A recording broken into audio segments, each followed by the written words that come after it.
జై శ్రీరామ్.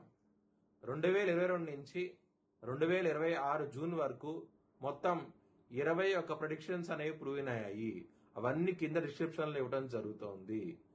ఏ యూట్యూబ్ ఛానల్లోనూ ఇన్ని ప్రెడిక్షన్స్ అనేవి ప్రూవ్ అయినవి ఏ ఛానల్ లేదు.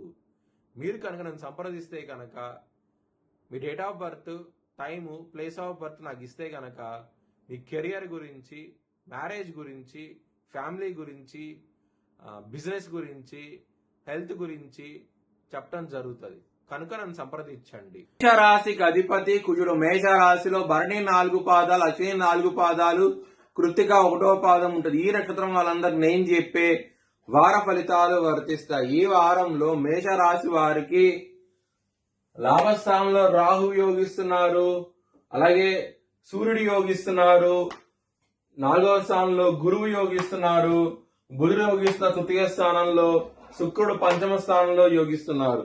5 గ్రహాలు యోగిస్తున్నాయి. మేషరాశి వారికి 12వ స్థానంలో శని ఉన్నారు కాబట్టి, ఎరినాటి శని ఉన్నది కాబట్టి బ్రాహ్మణుడు నలనువ్వులు దానం చేయండి, మంచి ఫలితాలు ఉంటాయి. అలాగే శివుణ్ణి ఆరాధించండి, చాలా మంచి ఫలితాలు ఉంటాయి. బుధవారము, శుక్రవారం రోజుల్లో ముఖ్యమైన పనులు స్టార్ట్ చేస్తే కనుక ఖచ్చితంగా విజయం సాధిస్తారు. ఆదివారము, సోమవారం రోజుల్లో మాత్రం ముఖ్యమైన పనులు స్టార్ట్ చేయకండి, ఇబ్బంది పడే అవకాశం ఉంటది. మేషరాశి వారికి 4వ స్థానంలో గురువు ఉచ్చస్థితిలో ఉన్నారు. హంస మహాపురుష యోగం ఉన్నది కాబట్టి చాలా చాలా మంచి ఫలితాలు ఉంటాయి. ఏదైనా ప్రాపర్టీ కొనాలనుకున్నా సరే అనుకూలించే అవకాశం ఎక్కువగా ఉన్నది. ఈ వారంలో చాలా ఆనందంగా అవుతూ ఉంటారు. ఇక్కడ 2వ స్థానంలో కుజుడు ఉన్నారు. శని దృష్టి కుజుడి మీద పడుతోంది. కుటుంబ పరంగా సమస్యలు ఉంటాయి, ఇబ్బందులు ఉంటాయి. ధనం అనేది విపరీతంగా ఖర్చు అయ్యే అవకాశం ఉంటది. కొంచెం జాగ్రత్తగా ఉండండి.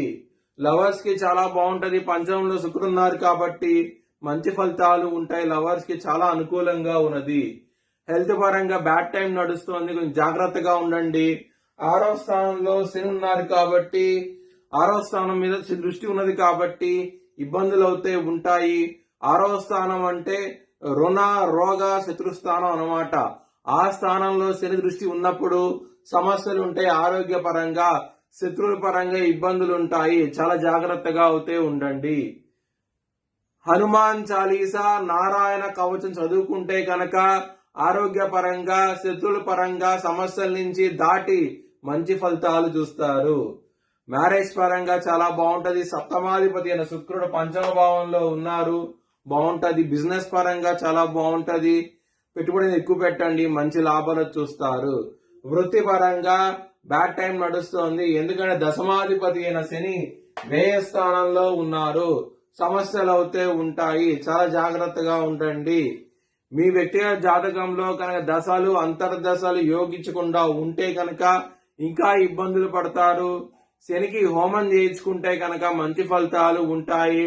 ఒకవేళ చేయించుకోవాలనుకుంటే కనుక హెచ్చరిక జ్యోతిష్యాలను సంప్రదిస్తే కనుక లైవ్ వీడియో కాల్ హోమాన్ని చూపించడం జరుగుతుంది. మీ భవిష్యత్ వివరాల కోసమై హెచ్చరిక జ్యోతిష్యాలను సంప్రదించండి. Please like, share and subscribe my channel.